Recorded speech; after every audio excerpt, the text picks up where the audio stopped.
السلام علیکم، آپ لوگ دیکھ رہے ہیں ڈی ایچ اردو اسٹوریز۔ آپ سب سے گزارش ہے، اگر آپ لوگ میرے چینل پہ نئے ہیں تو پلیز میرے چینل کو سبسکرائب کر دیں اور ساتھ ہی دیے گئے بیل آئیکن کے بٹن کو پریس کر دیں تاکہ میری ہر نئے آنے والی ویڈیو آپ تک پہنچ سکے۔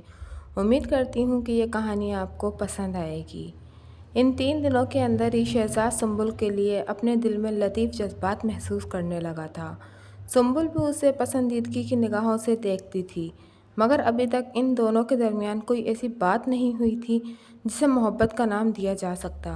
چوتھے روز جب سنبل ان کے کمرے میں ناشتہ لے کر پہنچی تو اس وقت شہزاد نہا دھو کر تیار ہو چکا تھا، جبکہ میں حسب معمول خواب خرگوش کے مزے لوٹ رہا تھا۔ یہ آپ کا دوست سوتا بہت ہے، وہ ناشتے کی ٹرے ٹیبل پر رکھتے ہوئے بولی۔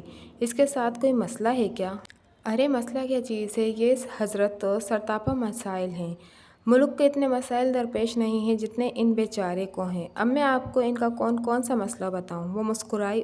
سبھی بتا دیجیے، ہو سکتا ہے ابو اس کے پاس ان کے کسی مسئلے کا حل موجود ہو۔ آپ کے ابو کے پاس میرے نہیں بلکہ اس کے مسئلے کا حل موجود ہے۔ اگر آپ تعاون فرمائیں تو اس بیچارے کا مسئلہ حل ہو سکتا ہے۔ میں نے لحاف سے سر نکال کر جواب دیا اور سنبل جھینپ کر رہ گئی۔ بکواس مت کرو، شہزاد نے آنکھیں نکالیں، ورنہ مجھ سے برا کوئی نہیں ہوگا۔ ٹھیک کہتے ہو، تم سے برا کون ہو سکتا ہے؟ یہ تو میں ہوں کہ تمہارے ساتھ گزارا کر رہا ہوں۔ تمہارا باطن تمہارے ظاہر سے زیادہ کالا ہے، اس لیے تو زبان سے کبھی اچھی بات نہیں نکلتی۔ اب میرا بھائی اتنا کالا بھی نہیں ہے، سنبل نے مداخلت کی، بس تھوڑا سا سانولا ہے۔ واہ کیا کہنے بھائی، میں نے نعرہ لگایا، بہن ہو تو ایسی۔ ویسے ابا جی کہتے ہیں کہ میں سانولا نہیں ہوں بلکہ پکے رنگ کا ہوں۔ انکل بالکل ٹھیک کہتے ہیں، کالا رنگ پکا رنگ ہی تو ہوتا ہے، چاہے جتنی کریمیں استعمال کر لو رنگ ویسے کا ویسا ہی رہتا ہے۔ چلو کوئی بات نہیں، لوگ کہتے ہیں کہ کالے دل والے ہوتے ہیں اور گورے ہر جائی۔ اپنی میڈم نے بھی تو یہی گانا گایا ہے نا کہ کالا شاہ کالا میرا کالا ہے دلدار تے گوریاں نو پرا کرو۔ میں نے باقاعدہ گا کر جواب دیا، لیکن میڈم نے سارے دلدار تو گورے رنگ کے ہی چنے تھے، ان میں کوئی بھی ایک بھی تیری طرح حبشی نہیں تھا۔ زبان نو لگام دے اوئے بغیرتا۔ میں لحاف پھینک کر بستر پر کھڑا ہو گیا۔ نہیں تے نت پا دیے گا۔ کیا بات ہے جمال بھائی کی، سنبل نے ہنس کر کہا، اس طرح تو کوئی فلمی ہیرو بھی نہیں بول سکتا۔ اس گدھے نے سلطان راہی کی سب فلمیں دیکھ رکھی ہیں، اس کی جنرل نالج بس پنجابی فلموں تک ہی محدود ہے۔ پنجابی فلموں تک کیوں محدود ہے؟ میں نے ہسٹری میں ایم اے کیا ہے، جو دل چاہے پوچھ لو، میں نے سینہ پھیلاتے ہوئے جواب دیا۔ شہزاد نے اس بات میں سر ہلایا۔ محمد بن قاسم کے سسر کا کیا نام تھا اور وہ کس عہدے پر کام کرتے تھے؟ یہ سوال ہی غلط ہے۔ کیوں غلط ہے؟ سیدھی سی بات ہے کہ عرب کئی شادیاں کرتے ہیں۔ اب مجھے کیا معلوم کہ ان کے کتنے سسر تھے؟ چلو تم کسی ایک سسر کا ہی نام بتا دو۔ نہیں معلوم تو تم کوئی دوسرا سوال پوچھ لو۔ اوکے، یہ بتاؤ، کیا لیلا سچ مچ کالی تھی؟ مجھے کیا پتا، کیا وہ میرے ماموں کی بیٹی تھی؟ میں نے جھنجھلا کر جواب دیا۔ اچھا یہ بتاؤ، ہیر کا چچا کس پاؤں سے لنگڑا تھا؟ میں رانجھا نہیں ہوں یار، میں چلایا۔ ایم اے ہسٹری تو ہو نا؟ جہنم میں گئی ہسٹری۔ میں پاؤں پٹکتے ہوئے باتھ روم میں گھس گیا۔ شہزاد نے کہکا لگایا اور پھر سنبل کی طرف متوجہ ہو گیا۔ دیکھا آپ کا بھائی کس قدر ذہین ہے۔ میں نے 3 سوال پوچھے مگر اسے کسی سوال کا جواب بھی معلوم نہیں تھا۔ آپ کے سوال ہی اوٹ پٹانگ تھے، وہ کیا جواب دیتا؟ چلو تو پھر آپ ہی ایک آسان سے سوال کا جواب دے دیں، پوچھئے، میں آپ کو کیسا لگتا ہوں؟ مجھے کیا پتا جی، اس نے شرما کر کہا اور تیزی سے باہر نکل گئی۔ سنبل کا شرما کر بھاگ جانا شہزاد کے لیے گرین سگنل تھا، چنانچہ اب وہ کسی ایسے موقع کا منتظر تھا جب وہ کھل کر سنبل سے اظہار محبت کر سکتا۔ میں ان دونوں کے دلی جذبات سے آگاہ تھا، لیکن مجھے شہزاد کا سنبل میں دلچسپی لینا پسند نہیں تھا، کیونکہ میں شہزاد کے والد چودھری مراد کو اچھی طرح جانتا تھا۔ مجھے معلوم تھا کہ چودھری مراد صاحب کبھی بھی سنبل کو بطور بہو کے قبول نہیں کریں گے۔ میرے نزدیک ان دونوں کی یہ محبت کسی طوفان کا پیش و خیمہ تھی، مگر وہ شہزاد کو کوشش کے باوجود اپنے اس خدشے سے اب تک آگاہ نہیں کر سکا تھا۔ اس روز جب رات کا کھانا کھا کر ہم اپنے کمرے میں پہنچے تو یوں ہی باتوں باتوں میں شہزاد نے سنبل کا ذکر کو چھیڑ دیا۔ یار میں سنبل کے متعلق سنجیدہ ہوں، مجھے کوئی مشورہ دو، کیا کروں؟ تیرے سنجیدہ ہونے سے یہ مسئلہ حل نہیں ہوگا، میں نے جواب دیا۔ کیوں نہیں ہوگا؟ وہ مجھ سے محبت کرتی ہے، اس نے فخریہ انداز میں جواب دیا۔ اس نے کب کیا تجھ سے اظہار محبت؟ اظہار محبت تو ابھی تک میں نے بھی اس سے نہیں کیا۔ تو پھر کیا تجھے الہام ہوا ہے؟ کہ تجھ سے محبت کرتی ہے۔ وہ بولا، محبت لفظوں کی محتاج نہیں ہوتی میرے دوست، یہ تو نگاہوں سے محسوس کیے جانے والے ایک جذبے کا نام ہے۔ جو دل میں نہاں ہوتا ہے وہ آنکھوں سے آیا ہوتا ہے۔ میں نے اس کی آنکھیں پڑھی ہیں، وہ 100% مجھ سے پیار کرتی ہے۔ تو نے سنبل کی آنکھیں تو پڑھ لیں، لیکن شاید انکل مراد کی آنکھیں کبھی نہیں پڑھیں۔ وہ کبھی بھی سنبل کو بہو کی صورت میں قبول نہیں کریں گے، اس لیے اپنے دل سے یہ خیال نوچ کر پھینک دو، ورنہ تیرے ساتھ بہت برا ہوگا، تو کہیں کا بھی نہیں رہے گا۔ یہ بات کی باتیں ہیں، جو ہوگا دیکھا جائے گا۔ مطلب تو آگ میں کودنے کے لیے تیار ہے؟ ہاں، میں اس کے لہجے سے عزم جھلکنے لگا۔ میں اس آگ میں کودنے کا حتمی فیصلہ کر چکا ہوں، یہ جانتے ہوئے بھی کہ آگ صرف حضرت ابراہیم علیہ السلام کے لیے گل و گلزار ہوئی تھی۔ جذبہ سچا ہو تو آگ کا سمندر بھی عبور کیا جا سکتا ہے۔ ایسے ڈائلاگ فلموں میں اچھے لگتے ہیں اور جن پر فلمائے جا رہے ہوتے ہیں، وہ عملی زندگی میں ایک ندی بھی عبور نہیں کر سکتے۔ آدمی بن، عاشق مت بن، یہی تیرے حق میں بہتر ہوگا۔ تم دوست ہو میرے کہ دشمن؟ وہ جھنجھلا گیا۔ میں نے تم سے مشورہ مانگا ہے، لیکچر دینے کو نہیں کہا۔ یہ مشورہ ہے، لیکچر نہیں ہے، اور میں دوست بن کر ہی تجھے دے رہا ہوں۔ اگر یہ لیکچر لگتا ہے تو بھاڑ میں جا، میں تجھے نہیں روکوں گا۔ اس کا مطلب ہے کہ تم اس معاملے میں میری کوئی مدد نہیں کرو گے؟ اس نے مایوسی کے عالم میں پوچھا۔ کیوں نہیں کروں گا؟ میں استازیہ انداز میں بولا۔ انکل مراد جب جوتے مار کر تجھے گھر سے آؤٹ کریں گے تو سیدھے میرے پاس چلے آنا، کھانا پینا اور رہائش فری ملے گی۔ اس سے زیادہ میں تیری کوئی مدد نہیں کر سکتا۔ لعنت ہو تم پر، ایک بار نہیں 100 بار۔ 100 بار کیوں، بے شمار بار بھیجو، مجھے کوئی پرواہ نہیں ہے۔ اچھا بکواس بند کرو، اس نے غصے سے کہا اور دندناتا ہوا کمرے سے باہر نکل گیا۔ اس کا رخ گھر کے لان کی طرف تھا، وہ ٹہلنا چاہتا تھا۔ میری باتوں نے اسے پریشانی میں مبتلا کر دیا تھا۔ جو ہی اس نے طویل کوریڈور عبور کیا، ایک دم ٹھٹک کر رہ گیا۔ لان میں ماسٹر احمد کے ساتھ کوئی شخص بحث میں الجھا ہوا تھا۔ چاندنی میں وہ دونوں اسے صاف دکھائی دے رہے تھے۔ ماسٹر احمد کجرے نیچی آواز میں بول رہے تھے، مگر وہ دوسرا شخص سخت طیش کے عالم میں تھا۔ اس کی آواز واضح طور پر شہزاد کے سماعتوں تک پہنچ رہی تھی۔ مجھے سنبل کا رشتہ چاہیے، یا پھر وہ 2 دن کے اندر ہی اپنی رقم۔ فیصلہ تمہارے ہاتھ میں ہے۔ جو کوئی بھی تھا بڑی بدتمیزی سے بول رہا تھا۔ سنبل کا نام سن کر شہزاد کا دل بے اختیار دھڑک اٹھا۔ وہ دونوں اس سے تقریباً 23 گز کی دوری پر چھوٹے سے لان کے وسط میں کھڑے تھے۔ لان کے ارد گرد پھولوں اور مختلف قسم کے پودوں کی کیاریاں تھیں، جو کہ وسط میں امریکن گھاس تھی۔ ان دونوں کے نزدیک 2 کرسیاں بھی رکھی ہوئی تھیں، مگر وہ بیٹھنے کے بجائے کھڑے ہوئے تھے۔ اپنی گندی زبان سے میری بیٹی کا نام مت لو، ماسٹر احمد نے دھیمی آواز میں کہا، ورنہ اچھا نہیں ہوگا۔ واہ ماسٹر جی واہ، وہ استازیہ لہجے میں بولا۔ اب میری زبان گندی ہو گئی ہے؟ اگر تم سنبل کے باپ نہ ہوتے تو میں تمہیں ابھی مزہ چکھا دیتا۔ شمشیر خان، میری برداشت کا امتحان مت لو، ماسٹر نے طیش کے عالم میں کہا، ورنہ دھکے مار کر یہاں سے نکال دوں گا۔ شمشیر خان کو دھکے مارنے والا ابھی پیدا ہی نہیں ہوا ہے۔ تم خود کو سمجھتے کیا ہو 2 ٹکے کے ماسٹر؟ تمہاری اتنی اوقات کہ تم مجھے دھکے مار کر نکال سکو؟ تم فوراً دفع ہو جاؤ یہاں سے۔ ماسٹر تمام احتیاط بالائے طاق رکھتے ہوئے چلایا۔ نہیں جاتا، اس نے ہٹ دھرمی سے کہا۔ جو کچھ بگاڑنا ہے بگاڑ لو، میں بھی تو دیکھوں کہ تم کتنے بڑے ترم خان ہو۔ ماسٹر کی قوت برداشت جواب دے گئی۔ 1 سیکنڈ میں اس کے دایاں ہاتھ فضا میں بلند ہوا اور وہ پھر چٹاک کی آواز آئی۔ تھپڑ شمشیر خان کے گال پر پڑا تھا۔ حرام زادے! تھپڑ کھا کر شمشیر خان پاگل ہو گیا اور بھوکے گدھ کی طرح ماسٹر پر جھپٹ پڑا۔ اس نے ماسٹر کو گریبان سے پکڑا اور اس کے چہرے پر تھپڑوں کی بارش کر دی۔ ماسٹر نہ صرف اس کے مقابلے میں کمزور بلکہ ڈھلتی عمر کا شخص تھا۔ جوابی وار کرنا تو دور کی بات ہے، وہ بیچارہ تو اپنا دفاع کرنے سے بھی قاصر تھا۔ اب شہزاد کے لیے مداخلت ناگزیر ہو چکی تھی۔ وہ بھاگتا ہوا لان میں پہنچا اور شمشیر خان کو عقب سے جکڑ لیا۔ شمشیر خان نے اسے ایک گالی دیتے ہوئے خود کو چھڑانے کے لیے زور لگایا، مگر شہزاد کی مضبوط گرفت سے نہ نکل سکا۔ تب وہ جھنجھلا کر شہزاد کو گندی گالیاں دینے لگا۔ شہزاد جو پہلے ہی غصے میں کھول رہا تھا، وہ گالیاں سن کر مزید غصے میں آ گیا۔ میں نے تیرا جیسا بے غیرت انسان آج تک نہیں دیکھا، شہزاد نے اس کی پیٹھ پر ایک گھونسا رسید کرتے ہوئے کہا۔ ایک بوڑھے پر ہاتھ اٹھاتے ہوئے بھی تجھے شرم نہیں آئی؟ تم کون سے غیرت مند ہو؟ مجھے دھوکے سے پکڑ کر خود کو ہیرو سمجھ رہے ہو؟ ایک بار مجھے چھوڑ دو، پھر میں تمہیں بتاتا ہوں کہ غیرت کسے کہتے ہیں۔ شمشیر خان نے اسے طعنہ دیتے ہوئے جواب دیا۔ اس کا طعنہ سن کر شہزاد کے تن من میں جیسے آگ لگ گئی۔ دوسرے لمحے اس نے اسے چھوڑ دیا اور اپنی شرٹ کی آستینیں چڑھاتے ہوئے بولا، آ جا اور دکھا مجھے غیرت۔